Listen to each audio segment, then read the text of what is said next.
Alam mo ba, sinisira tayo ng galit natin, ng inis natin, ng inggit natin. Kasi yung mga ganong negative na pakiramdam, sila yung humihila sa atin pababa.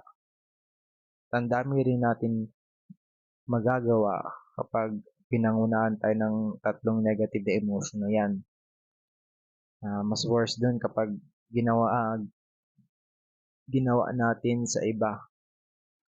Halimbawa, nagnakaw tayo or siniraan natin yung kasama natin or mas worse pa yung ginawa natin.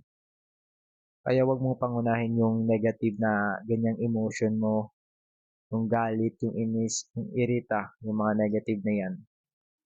Kasi negative din yung magiging resulta. So negative ka din dadalhin ng mga negative na yan.